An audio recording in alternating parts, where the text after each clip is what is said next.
pour vos projets de construction ou de rénovation. Soka Vitre manolotra anao ny vaovao. Soka Vitre, très sincèrement à votre service. Savy d'une option Tinao am Blue Line TV am vidiny Blue Line TV safidy tsara indrindra manolotra anao ny vaovao. Blue Line TV safidy tsara indrindra. La couche molle fixe est beaucoup plus absorbante que les autres couches connues. Couche molle fixe manolotra anao ny fampalalam-baovao. La 4G Batelma vous présente Ny vaovao.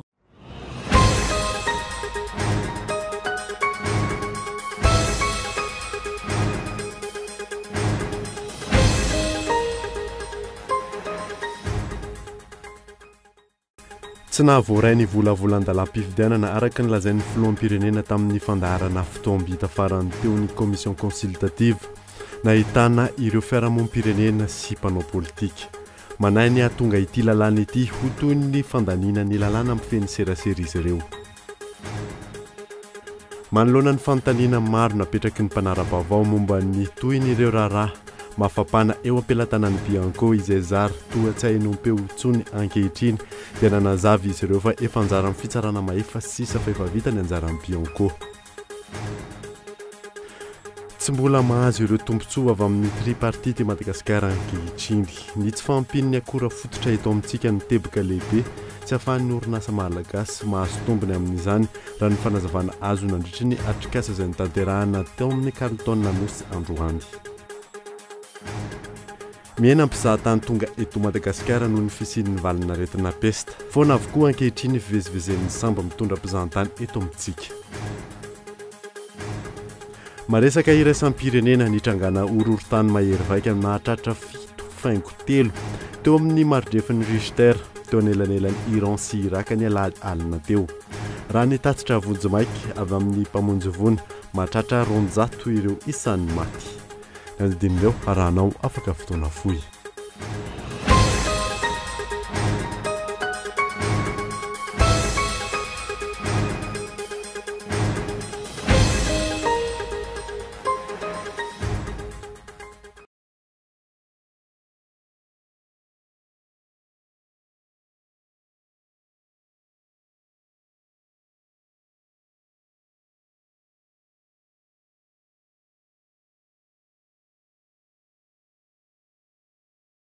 Miaraba tompoko lafinaritra tompoko vavy miaraba manokana ihany koa nareo mpanaraka ny vaovaon'ny Kolo TV any amin'ny faritra indrindra manaraka izany amin'ny alalan'ny FM Toamasina DSTV Antsiranana ary TNTV Fianaratsoa.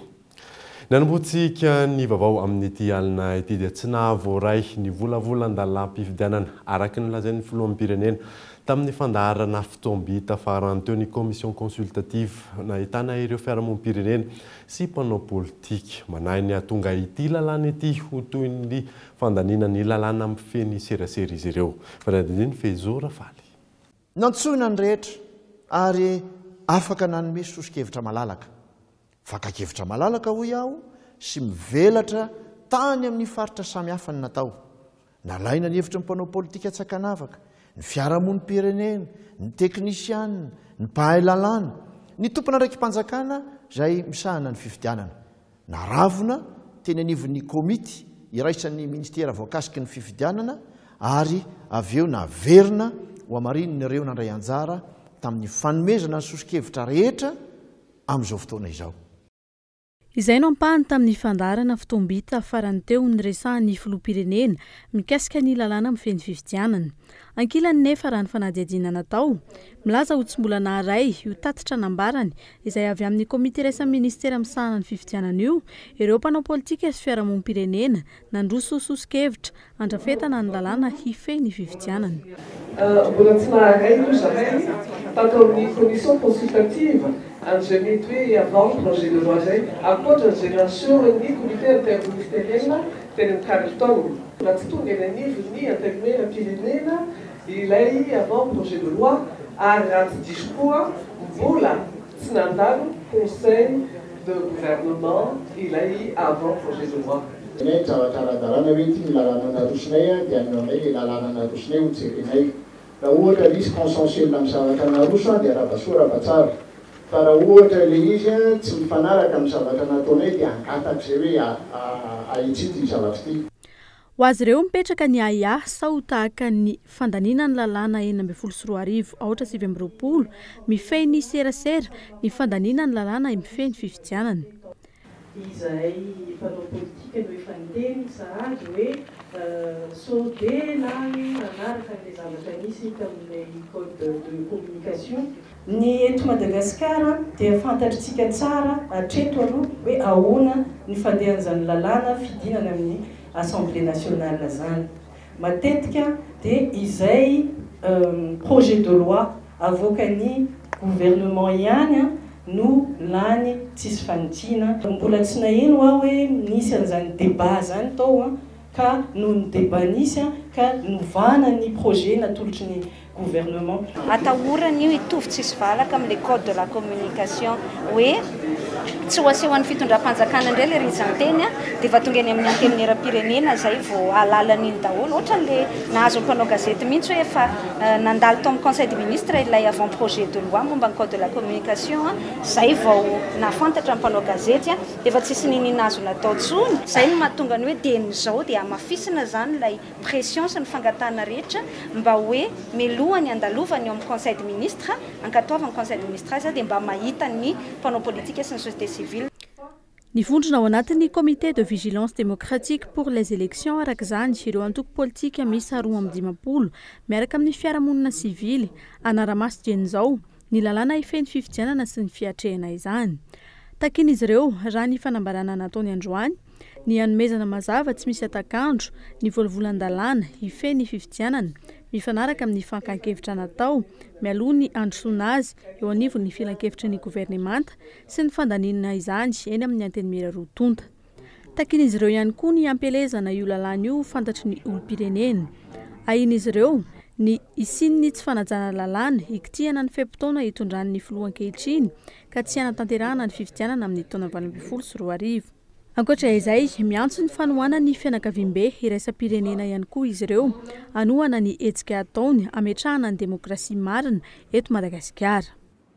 Mangina tanteraka ny raharaha fitorian'ny SMM ny olona rimany Andrimandavy tsy nisy toyany ihany koa ny soit transmis nalefan'ny mpampanolalàna ambony teo aloha teny fiadanana tsy azahoam-baovao mahakasika izany eo anivon'ny fampanoavana raha nambaran'ny SMM Fezora Falatra.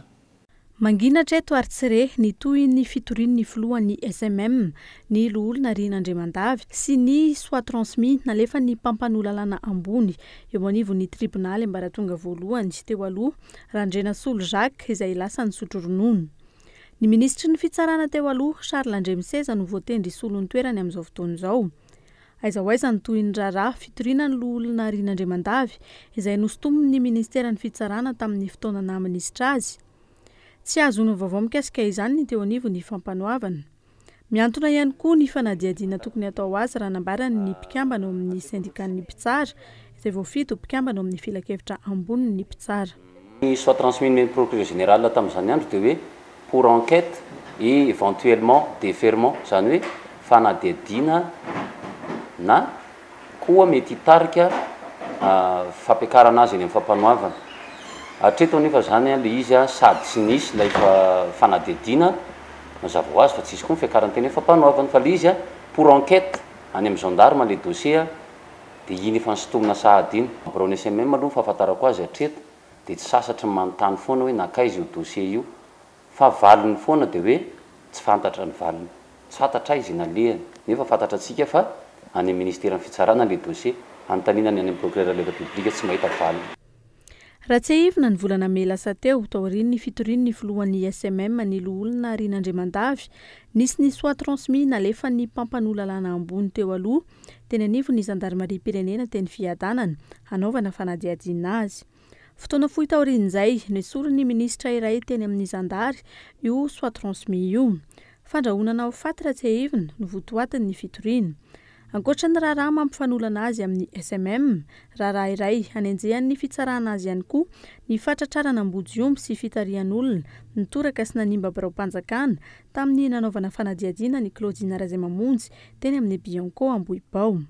Andrasana araka izany ny fitohizan'ny raharaha amin'izao fotoana izao, taorian'ny nanendrena ny ministra teo aloha ho mpampanolalàna ambony eo anivon'ny tribunaly ambaratonga voalohany. manoloana ny fanontaniana maro napetraky ny mpanara-baovao momba ny toen'ireo raharaha mafapana eny am-pelatanan'ny Bianco izay zary toy tsy hainompeo itsony amin'izao fotoana izao dia nanazava izy ireo fa efa anjarany fitsarana maefa fa efa vita ny anjarany Bianco. Andro Arson. Mampametra-panontaniana maro ary efa nentina imbetsaka teto amin'ny fampahalalam-baovao ny Cool TV FM ny toin'ireo raharaha fanampana toy ny raharaha izay mamonjy Claudine, ny raharaha orinasa Jirama, ny raharaha Madagasikara, ireo fivarotana tamin'ny mpanjakana amin'ny vahiny toy ny tany travaux publics etsy Alarby, ny zone de recasement etsy Akazomanga Korondrano, raharaha izay efa nanaova amin'ny Bianco fanadihadiana fa toa zary mangina ankehitriny. Nanambara ny taleparitry ny Bianco eto Antananarivo fa efa eny amin'ny fitsarana avokoa izy ireo fa vitsy sisa ny eo am-pelatanany ary efa eo am-pamaranana izany aza ny Bianco. Ty aminay moa zany raha araky ny fantatritsika dia fanadihadiana ny atao aty dia rehefa vita ny fanadihadianay dia alefanay makany amin'ny fitsarana izay mahefa no meny toy ny raharaha. Ka mikasika andreo raharaha reo marina mafapana reo tamin'ity taon'ity sy ny tamin'ny heritaona dia misy ny efa vita. Reny efa ny rahantsika malaly reny dia efa natolotra ny fitsarana. Any angambonareo mahita vaovao bebe kokoa nanahoana ny toy ny any. Fa raha mikasika andreo raharaha izay mbola eto am-pelatananay kosa dia eo andalam-panatanterahana azy izay ary azoko tenena angambany hoe efa manomboka mamaraparana aza fa manao zavatra tsy mora fa ho hitanareo ihany rehefa totosa somatsara ny fanadihadiana izay ataonay angona somatsara reo pirofo izay atolotra ny fitsarana dia ampahafantarinareo ihany ny toy. Raha nanontaniana momba ny arboreto etsy Ambatobe izay efa nisy arrêté ministériel na ny fampiatoana ny asa nefa mbola mitoy mandraka ankehitriny dia nalaza ny taleparitry ny Bianco fa mbola tsy eny am-pelatanan'izy ireo raharaha io. Nanambara kosa ny tenany fa azo ny Bianco tao no manao fanadihadiana avy hatrany raha mivoaka an-gazety na fampahalalam-baovao ireo raharaha misendrika kolikoly ireo. Makasika kosa ny raharaha zay mbola tsy tonga teo aminareo araka miresantsika ohatra momba ny arboreto mena Ambatobe sy na dia ahoana ny fomba mety hoe ahafahan'ny olom-pirenena na izay mpanao gazety manao sesina nareo ato amin'ny Bianco. Pelatananay moa zany dia tsy manako lazaina mihitsy satria izay izay mbola tsy aty am-pelatanana izay fa tahaka ny olom-pirenena rehetra koa ianareo mpanao gazety dia mananjo tanteraka hitondra ny fitarainana aty aminay. Fomba maro no ahafahana mampita ny fitarainana na dia ny andalandahady soratra mivoaka ny gazety fotsiny aza dia efa ahafahanay manaingy zay manao amin'ny fanadihadiana raha toka hitanay marina sy resy lahatra zay fa misy ahiakolikoly ao anatin'ilay fitarainana na lay artikla zany mivoaka ny gazety. Ho anareo amin'ny ana manjery moa zany dia azonareo tao tsara no sezira aty tahaka ny olom-pirenena teo na amin'ny alalan'ny fanantonana aty na amin'ny alalan'ny fandefasana antota-taratasy aty amin'ny birao na ihany koa mety ho azo ampitaina aty koa ny lahatsoratra na ny vaovao izay navoaka anareo dia iny ny dinianay aty anivon'ny birao dia ahitanay hoe azo haingana na tsy azo haingana anaovana fanadihadiana ilay zavatra na vaovao ampitainareo. Raha tamin'ity taona 7 fotsiny efa 5 izay teto amin'ny Cool TV FM no namoaka tamin'ny fampahalalam-baovao ny raharaha arboreto metsy Ambatobe. Raha tsy haivina ny arboreto metsy Ambatobe dia valan-javaboary ikajiana ny tontolo iainana andrenivohitra mitovy sa tamin'ny valan-javaboary eto Tsimbazaza izay tamin'ny mpanjakana nefa namity tamin'ny vahiny efa heritaona mahery zao. Noho namoahan'ny Cool TV FM io fivarotana fananam-panjakana io dia namoaka arrêté ministériel amin'ny ministèran'ny fanajariana ny tany sy ny tetikasan'ny filoham-pirenena fa tokony ato ny asa. Tsy izany anefa no miseho fa mbola mitohy hatrany ny asa ao amin'ny arboreto etsy Ambatobe. Azo averina izany manomboka andro any araka ty nambaran'ny taleparitry ny Bianco eto Antananarivo ity efa azo ny Bianco atao amin'izay ny manao ny fanadihadiana momba ity raharaha arboreto ity. Nanatona ny tenanivon'ny championnat anti-corruption mpanao gazety eto amin'ny Cool TV tamin'ity androany ity haka vaovao momba ny toin'ireo raharaha mafampana nambaran'ny Bianco fefany amin'izy ireo saingy nilaza ny tao fa tsy mbola misy olombelona afaka mandray mpanao gazety. Ho tanterahana aminao eto amin'ny fampahalalam-baovao ny Cool TV FM toy ny efa mahazatra anao hatrany ny toin'ireo raharaha nisihana endrika kolikoly teto amin'ny firenena. Mbola mitoy ny délestage eto Antananarivo sy manodidina na dia teo aza ny fanambaran'ny mpitondra fahofoana izany nandritra ny fitokanany Aksaf Power teny Ambohimanambola tamin'ny herinandro lasa teo. Andro Arson hatrany. na dia nankalazay mpitondra fanjakana orentany orendanitra fa foana ny delestazy nandritra ny fitokanana ny milina mpamokatra herinaratra any orinasa turka Aksaf Power izay varotra herinaratra amin'ny orinasa Jirama ny talata 4 Novambra lasa teo dia mbola tsy foana izany ankehitriny. Mbola maro ireo faritra eto Antananarivo sy manodidina no hiara amin'ny fahatapahan-jiro matetika. Efa mbola namary ihany koa no mitaraina ny eny amin'ny faritra Pasika, Itosy, Andavamamba, Ilafy, Ivato, Ambohimanarina no mifatapahan'ny herinaratra izay misy maritra oratelo. Nanomboka ny sabotsy lasa teo ny tena nahitany ity fiverenany delestazy ity. Mampametram-panontaniana mpanjifa ny mbola isian'ity delestazy ity na dia nodradraina nandritra fitokanana milina mamokatra herinaratra 80 megawatt tetsy Ambohimanambola io fa ho ampy amin'izay ny herinaratra ka ho foana ny delestazy. Vola be mitentina $20 Amerikana no natoton'ity orinasa vahiny ity tamin'ireo milina lehibe misy enina ivarotana herinaratra amin'ny orinasa Jirama saingy izao mbola misy izao hatrany ny delestazy. Inona marina ny zava-misy amin'ny famatsiana herinaratra eto Madagasikara ity e? Tsy mbola nahazo ireo tombontsoa avy amin'ny tripartite Madagasikara ankehitriny. Ny tsy fahampian'ny akora fototra eto amintsika ny teboka lehibe tsy ahafahan'ny orinasa malagasy mahasy tombony amin'izany raha ny fanazavana azo nandritra ny atrikasa izay nitanterahana teny amin'ny Carleton Anosy tamin'ny ity androany ity. Fanadiny miantarandriana io. Tsy mahazo tombony amin'ny tripartite na ny fifanankalozana ara-barotra ao anatin'ny COMESA, SADC, ISI Madagasikara amin'izao fotoana izao noho ny tsy fahampiany fanondranana sy ny tsena ataon'i Madagasikara amin'izany. Ho an'ny COMESA ohatra tsy manaraka amin'ny fenitra takiana amin'ity fifanarahana ara-barotra ity ny ankamaroan'ny orinasa malagasy, vokany 300 ny tsena Madagasikara ihany no tafiditra amin'ny COMESA. Raha zay tena hoe pratique les zones de libre-échange ny COMESA no mampiarina dia tsy azo alefany amin'ny COMESA ny vokatry ny zone textile France textile malagasy satria tsy mahazo an'ilay atao hoe certificat d'origine COMESA malagasy satria nahoana ny matière première ampiasaintsika amin'ny textile eto Madagasikara amin'izao fotoana izao dia afarana avy any Chine sy afarana avy any Asie. Nefa ao anatin'ilay lalàna mifehy COMESA dia hoe 500 farafahakeliny ny matière première dia zava-kafikariny eto an-toerana. Donc tsy mahazo an'ilay certificat d'origine malagasy santsika. Tsy maintsy mangataka any amin'ny Mauritiana. Mauritiana ny donc une zone de France textile malagasy rehefa tia andeha fahetana ny Afrika Atsimo sy any amin'ny COMESA dia maka certificat d'origine Mauritius izay vidiana vola ihany koa. Tinakeo fa miaina ho azy ny compétitivité ny etantsika izany rehefa tonga any amin'ny toerana io. Araka izany, ny tsy fampiny akora fototra no olana ho an'i Madagasikara amin'ny fisitrahana ny tsenan'ny tripartite.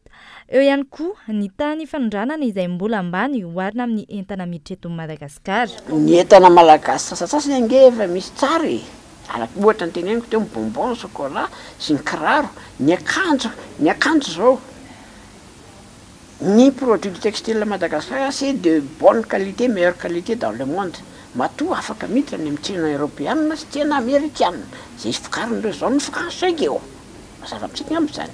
Kanefa miakatra efa manomboka i Afrika Atsimo no afaka mandray ny vokatry ny textile malagasy hatramin'izao satria Afrika Atsimo manokatra ny azy. Izany hoe raha jerena zany ny fanondranana zany amin'ny intra-africain dia hitantsika fa tsy ampy dia tsy ampy raha tsy eo amin'ny 12% eo ihany izy zay nefa 70% makany amin'ny Union européenne sy 48% aty amin'ny Asie. Izay zavatra izay indrindra no tokony isian'ny ezaka satria mba azonao sary-an-tsaina moa ohatra. Raha ohatra ka hoe any Afrika Atsimo misy olona mitady vanille dia any Europe izy mividy an'ilay vanille avy aty Madagasikara. Azontsika izay zany le izay zavatra izay zany no hatsaraintsika. Izay averiko foana tsy maintsy miproduire atsika. Mahatratra amin'ny 700 tapitrisa ny mpanjifa amin'ity tripartite ity ahafana mampandroso ny toe-karen'ny firenena io fifanarahana ara-barotra io raha toa ka misy ny paikady mazava mampitombo ny vokatra ondrana. Raha tsy ahivina $3 isan-taona no alohan'ny fanjakana malagasy amin'ny COMESA sy SADC. Ambany noho izay anefa ny tombom-barotra azontsika amin'izany hoy ny mpahay toe-karenana anontaniana. Antony mahatonga izany tsy fisiany tosika mazava avy amin'ny fitondram-panjakana ireo orinasa sy tantsaha malagasy anana vokatra azo entina mifaninana ao anatin'ireo tsena iraisam-pirenena ireo. Isan'ny lohahevitra nanaovan'ny agence capsule fanadadiana ny mahakasika ny fampihavanam-pirenena. Tsy hahavitany asany sy ny andraikitra ankininazy ireo mpikambana vaovao ao anatin'ny CFM raha ny fanehoan-kevitry ny maro fanadiny miora manitra. Kajikajy politika fandanimbola ataon'ny fitondrana, fitadiavam-bola ataon'ny mpikambanao, ary koa fitadiavan-tseza no tena misy eo amin'ny CFM araky ny faneho-kevitry ny 770 olona nanaova ny agence capsule fanadihadiana mikasika ny CFM. Raha ny hevitra ireo ampain'olona betsaka ireo, tsy navitany andraikitra ankinina aminy ireo mpikambana vaovao ao amin'ny CFM ireo. Ny 120 amin'ireo olona nanaovana ny fanadihadiana kosa nilaza fa mety havitany asany ireo mpikambana ao amin'ny CFM. Ho an'ny mpanao politika tena voakasika ity raharaha ity, tsy havitany asany ireo mpikambana ireo. Hoe havita asa ve ireo mpikambana vaovao amin'ny CFM ireo sa tsy havita asany satria mpikambana vaovao ozy izy ny fifolasa. Dia za aloha dia samy teny fa sarotsaro satria ny akamaroan'ireo olon'ireo ani dia azadiny katsikatsi politika iny mitrany an'ireo hoe fa maninona raha tena ohatra ianao ka nanao an'izany question hoe fampihavanana tena mitena fampihavanana madio mangara mba nisy olo tena angatra politika ve tao mba nisy ve tao azadiny fa niconcerny tamin'io resaka fampihavanana misy olona sy nanatsiny ngadraina tamin'ny resaka question alako be kestikotreto ao anatin'io hoe ho azy eny zavatra ataony fitondrana amin'izao fotoana zao fa zay zavatra rehetrarehetra ataony zavatra orlanoato dôly zavatra tsy mivava zany hoe matahotra le olona ka tsy samy kofoka fa raha ny tena normal nge fitondrana tsy crédible tsy mety fitondrana ity fa manao zay tiany ataony fotsiny. Raha ny zava-misy amin'izao fotoana izao, mangingina ireo mpikambana ao amin'ny CFM taorian'ny famindram-pahefanana teo amin'ny filohan'ny FFM teo aloha sy ny filohan'ny CFM vaovao. Raha ny fantatra ihany koa, misy ny fiaonana teo amin'ity rafitra ity sy ny fivorimben'ny eveka ny fiafaran'ny herinandro teo. Tamin'izany no nangatany teo anivon'ny fivorimben'ny eveka ny programa sy ny fomba fiasany ity filan-kevitry ny fampihavanana malagasy ity. Andrasana ny vokatra azo tsapahitanana eo amin'ny vahoaka malagasy ny amin'ny asan'ity CFM ity fa tsy ho fanadiovana sy fiarovana olona ny fampihavanana atao, hoy ny mpanara-baovao.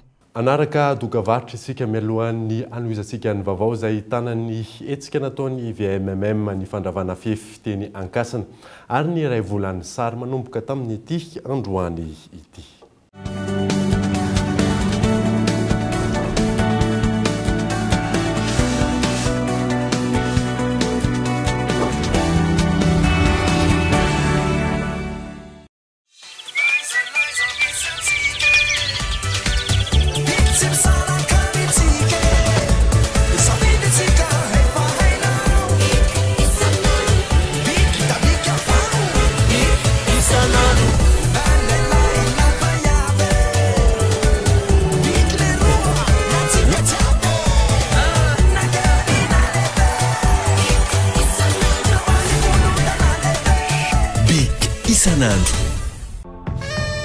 Ça y est, j'ai eu mon bac. J'ai fait la fête, mais il est temps pour moi de penser à mon avenir.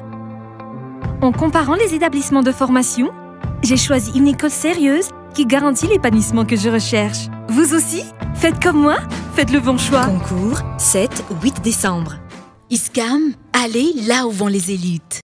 Être au top avec les nouvelles technologies, c'est choisir les meilleurs produits en informatique. Alors faites le bon choix chez Solitech. Revendeur agréé de la marque Netgear, Solitech est aussi un carrefour des grandes marques de constructeurs informatiques. Solitech vous propose une large gamme de consommables et matériels performants et originaux. Alors rendez-vous chez Solitech Antakaville ou appelez au 020 22 205 75. Solitech, votre solution en informatique.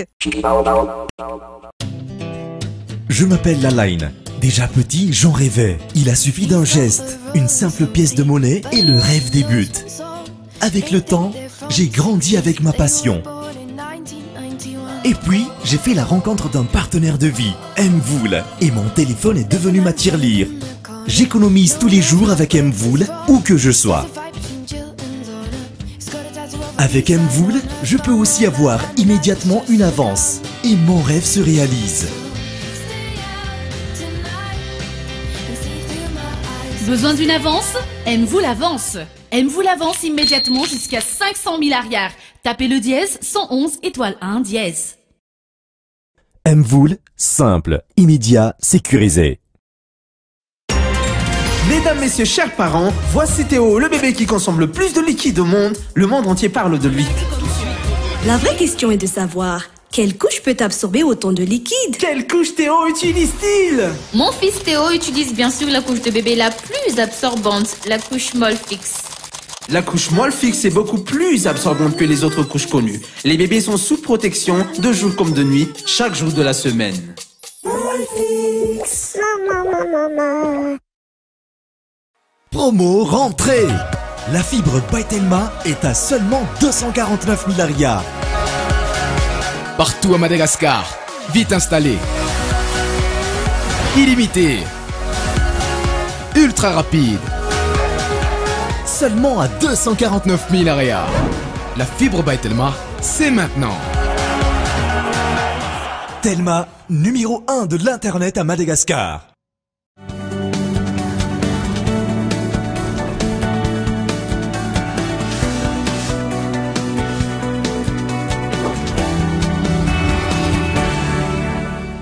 Ny enany mpizahatany tonga eto Madagasikara noho ny fisian'ny valinaretina peste. Foana avokoa ankehitriny fivezivezen'ny sambo mitondra mpizahatany eto amintsika. Fanadiny miantarandriana io. Foana hatramin'ny farany volana Desambra ny fivezivezen'ny sambo mitondra mpizahatany eto Madagasikara raha ny nambaran'ny Flot National ny Pseradi. Ny fisian'ny valanaretina peste eto amintsika no nahatonga izany. Ny fanafoanan'ny croisière zany dia mbola mikasika ihany ny resaka peste misy eto Madagasikara. Zany hoe raha tonga mitodi-doha eto Madagasikara, zany hoe any Anosy sy Diego ary Tamatavy io sambo io zany dia tsy afaka mandeha any La Réunion sy ny Maurice. Dikan'izay zany ny vaovao azonay farany avy any Anosy dia fonan'ny croisière hatramin'ny 30 décembre. Efa vaovao maro-potitra nampitain'ireo namana tompona andraikitra ao amin'ny Pseradi avy any Anosy izay vaovao zay amoany raha tsy ho avy ireo croisière ireo dia efa misy fiantraikany amin'ny kitapo-mbola mpanjakana sy ny ao amin'ny resaka vola vahiny izay tsy fahatongavan'izay.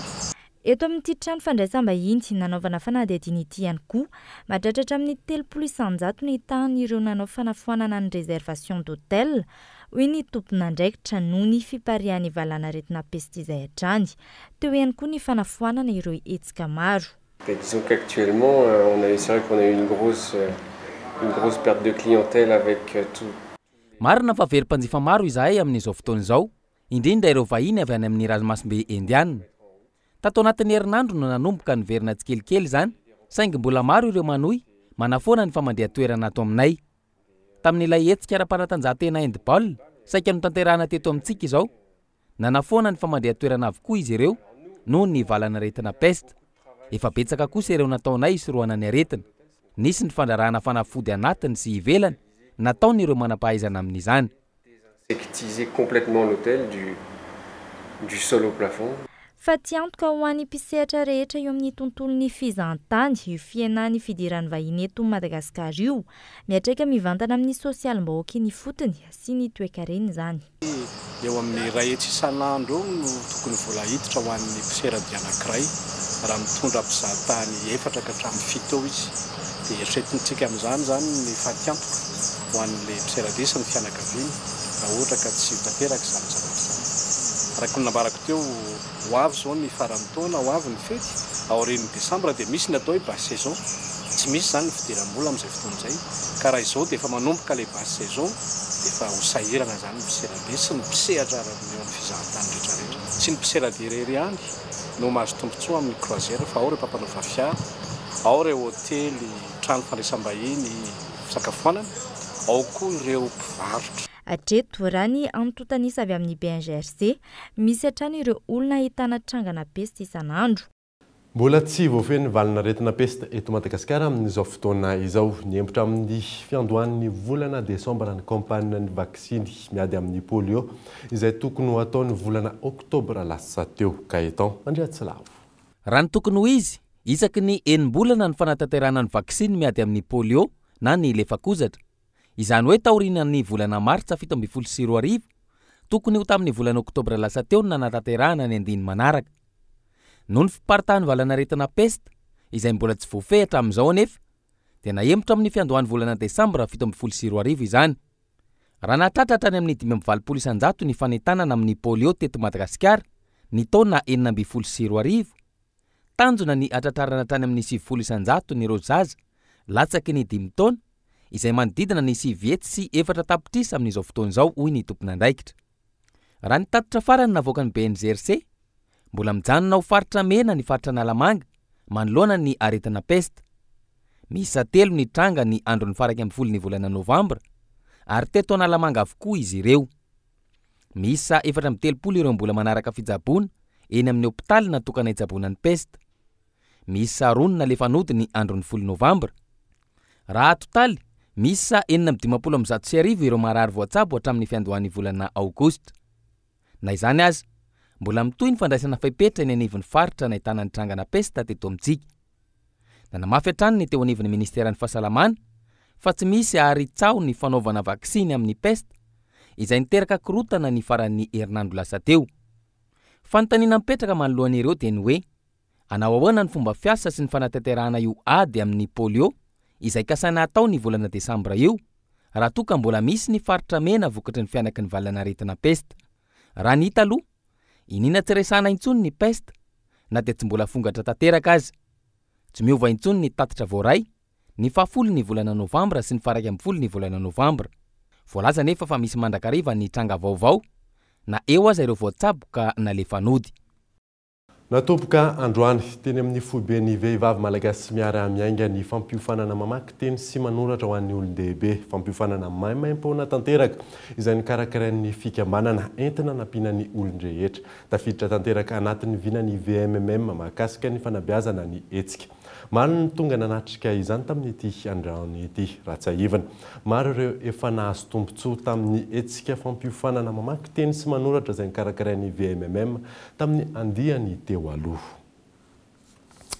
Ny anohizatsika ny vaovao kosa indray dia noravain'ny polisy avy amin'ny fananjariana ny tany sabotsy lasa teo ny fefitetsy ankasina araka ny fepitona nomen'ny ministeram-panjakana misana ny fananjariana ny tany. Tara ny fandraisana andraikitra avy amin'ny tompona andraikitra maefa hoy ireo mponina. Fanadidina.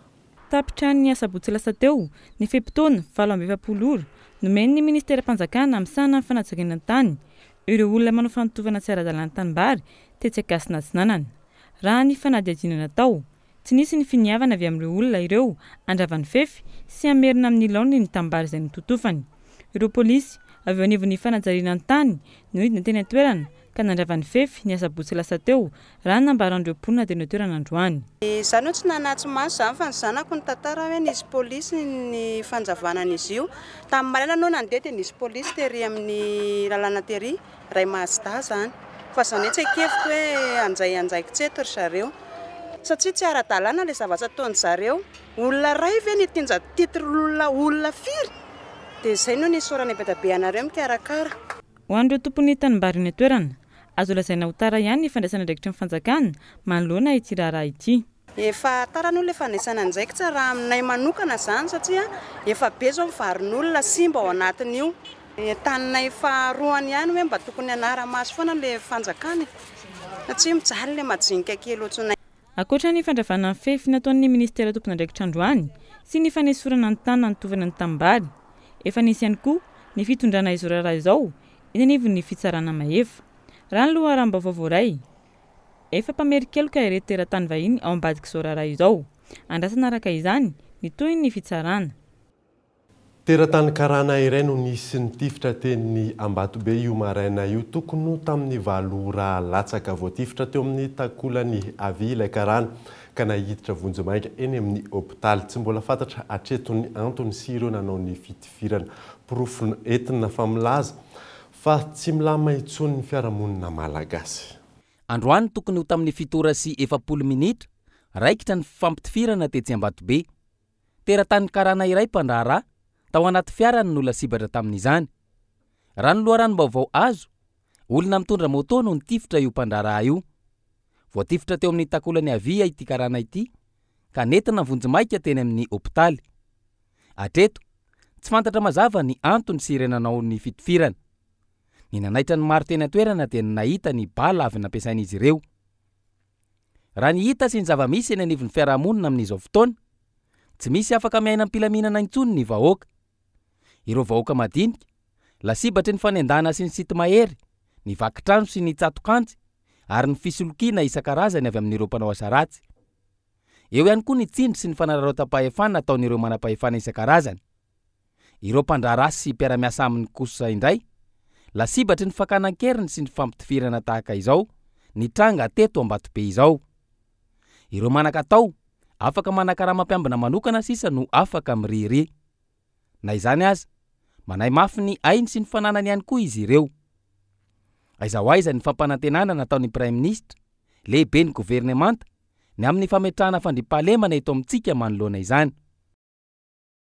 Efa tara ray volana ny fanetsana vary eny Atsimon-drano noho ny fahataran'ny orana hoy ireo mponina eny an-toerana mamanopotrotraka izany ihany koa ny fahatsetsenan'ireo lakan-drano vatan-dehilahy sy vehivavy miisa 510 noho ny miara-misala tamin'ny asa tana maro ho fanadiovana sy fampandehanana ny lakan-drano manondraka komuna 3 amin'ny distrikany Atsimon-drano. Fanadina Antananarivo Atsimon-drano miala kely ny tanàna ny Tosy ny misy ny komuna Ambodimanga kanefa dia tontolo hafa no hitan'ny maso satria mbola tanàna ambanivohitra rakotra tanimbary midadasika ity komuna Ambodimanga ity. Tonga ny ona tamin'ireo mponina ny ministra Ontina Realy ny alarobia 9 novambra lasa teo. Fotoana izay nitondra ny vahoaka ny etaetany satria dia mahita faisana noho ny tsy fahampian'ny orana ateraka ny fiovaovan'ny toetrandro ireo tanitsam-pamboly. Marary ny vahoaka eto amin'ity komuna Akadimanga ity, komuna Fiombonana, komuna Ambohimanjaka. Velara-tany any amin'ny 600 hektara any ankehitriny mbola tsy misy rano, tsy azo volena. Mijaly ny vahoaka satria tamin'ny taona lasa efa tsy namboly efa tararay volana indray zao fambolena ankehitriny satria farany septambra efa manetsy. Zao zany mbola tsy afaka miditra le rano. Manoloana izay fijalian'ny mponina izay dia nangataka asa tana maro tamin'ny ministeran'ny mponina ny deputé Atsimon-drano Arjaona Randriarymalala. Io tambary midadasika be io fivelomanareo, io ny azahoanareo ny vokatra dia voaray ny afatra fa hoe tsy miditra ny rano mila manao asa tana maro tsika dia amin'ny masolom-bavambahoaka anareo ny tenako dia nampitaiky tany amin'ny madame le ministre zany hoe mba mila fanampiana izay ka dia namaly izy isaorantsika izany zavatra nataony zany.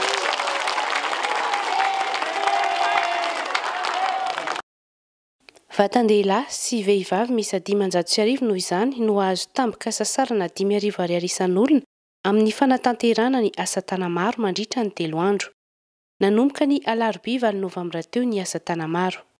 Tsy mbola nisy zavatra lehibe ohatr'izao teto amin'ity kominitsika eto amin'ity faritra Akadimanga sy Fiombonana ao koa ny Ambohimanjaka. Dia io ny vavarano izay hitantsika maso io zava-dehibe ho antsika zao. Vavarano moa ny ilazana azy hoe prizy io. Io no manaparitaka an'ilay rano amin'ity lemaka tambary ity.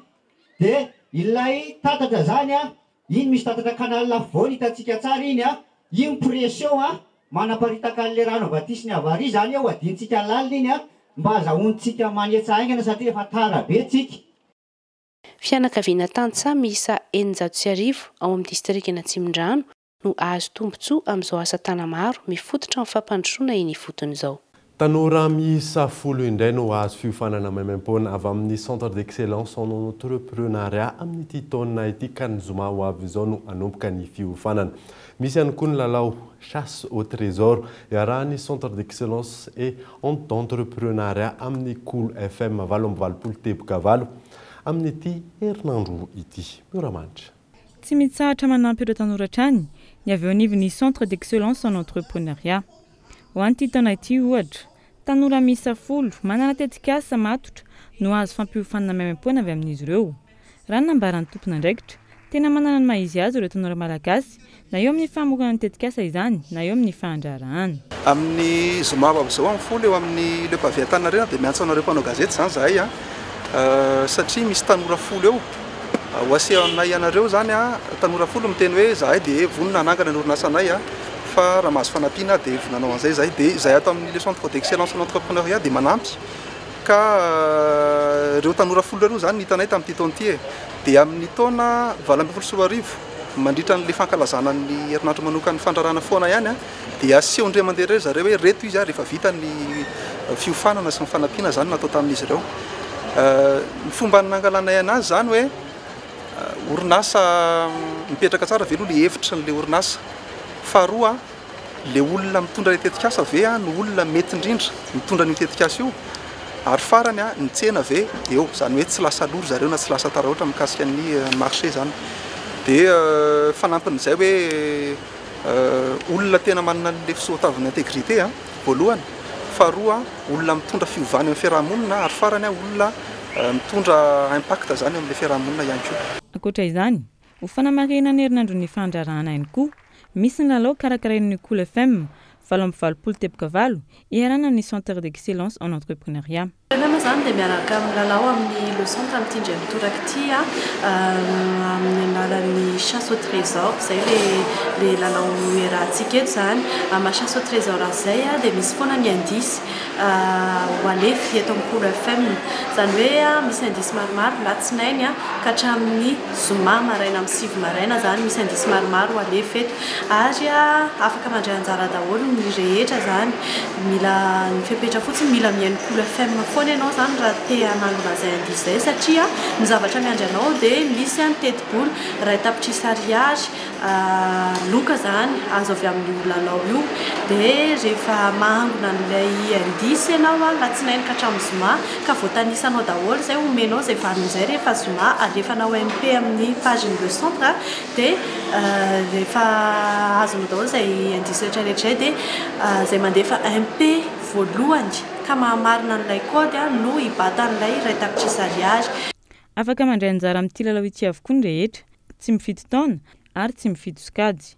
Asaina ary ianao anaraka sy tapaka ny onjam-peo Cool FM valo amby valopolo teboka valo mandritra ity herinandro ity. Izy zoma kosa no ahafantarana izay nahazo ny loka rehefa nahita ireo indice miisa 20. No tanterahana androany hariva teny amin'ny Bricolande Andraharo ny fizarana ny loka tamin'ny tombola Aldis Idis fatana gaz miisa 2, rice cooker miisa 2 ary bon d'achat 5,4 ariary miisa 2 ny loka nizaraina tamin'izany miisa 9 moa ireo mpandray anjara nahazo loka. Fanadiny miora manitratrany.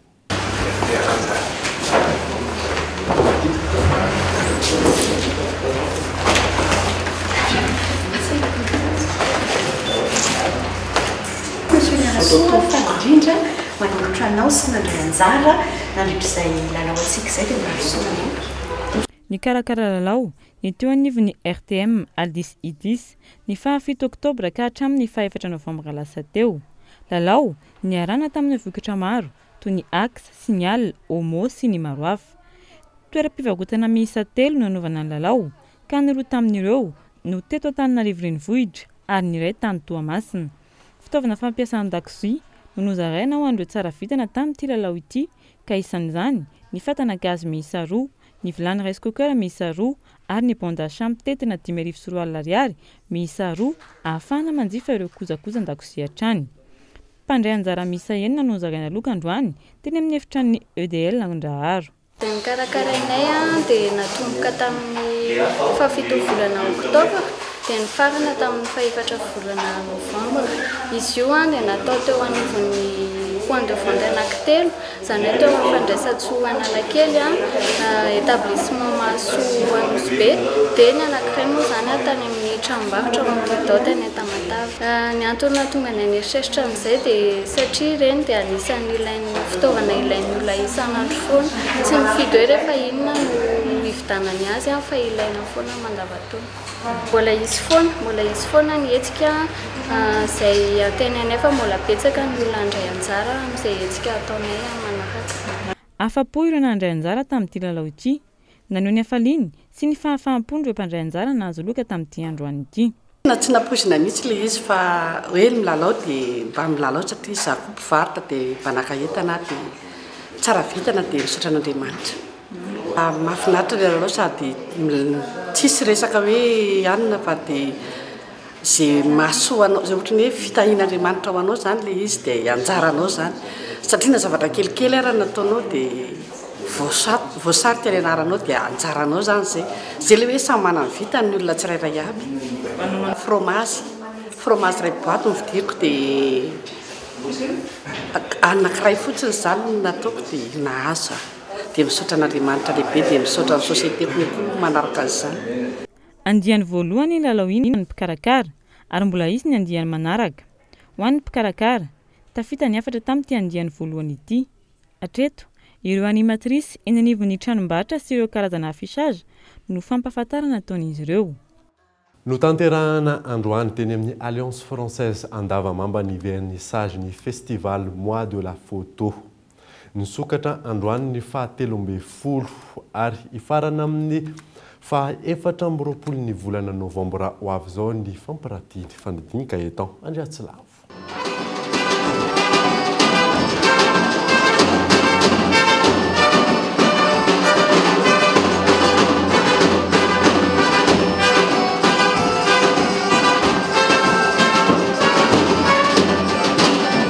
miditra amin'ny andian'ny fahavalo ny festival mois de la photo na ny ray volan'ny sary. Hetsika telo lehibe no hita eny amin'ny alliance française andavamamba manomboka androany hatramin'ny 4 ny volana novambra ho avy izao. Dia resaka hoe famomezan-danja zany ny maizy ny kolotsaina malagasy dia natao nasongadina manokana momba ny taovolo malagasy fa iny zany ny nampirantiana tamin'ity. Dia ao anatin'le revolan'ny sary koa zany tsy hoe zahay ihany manao fa misy mpiara-miasa betsaka. Amin'ity koa misongadina kokoa ao anatin'le fampirantiana misy filatrona zany défilé de mode zay mbola ho avy manaraka zany dia any amin'ny café de la gare dia ato koa zany misy famaranana zany miaraka amin'ny modus mode alliance française zay zany no iarahana. Dia io filatrona io koa tsy filatrona amin'ny fitafy vahiny zany fa filatrona amin'ny maha-malagasy zany. Omena lanja manokana manitra ity hetsika andian'ny fahavalo ity ny kolotsaina izay mampiavaka ny malagasy. Ny kolotsaina izay efa mila overy amin'izao fotoana izao. Napetraka mihitsy le hoe famerenana indray satria zay zany mahatsapa fa hoe efa mihevery le kolotsaina eto Madagasikara zany ary misy ara tena minimy manary le kolotsaina ary ny tena mampalahelo dia ny tena vo amin'izy io tena vo dia ny avaram-pianarana dia ao koa moa misy ny sasany ny mpivavaka koa manary sy miezaka nefany tsara misy tazomina hoe izany afana zany tsara sy ny ratsy zay le izy. Manana ny maizy azy tokoa isika eto Madagasikara raha ny kolotsaina no resahana. Endrika maro no ahafahana mamelona izany ary iray amin'ireo ny sary. Afaka maneho sy mampafantatra ny tontolo, ny fiarahamonina, ny fomba fitafy sy ny fifandraisana na eo amin'ny samy olombelona na eo amin'ny olombelona sy ny zavaboary manodidina.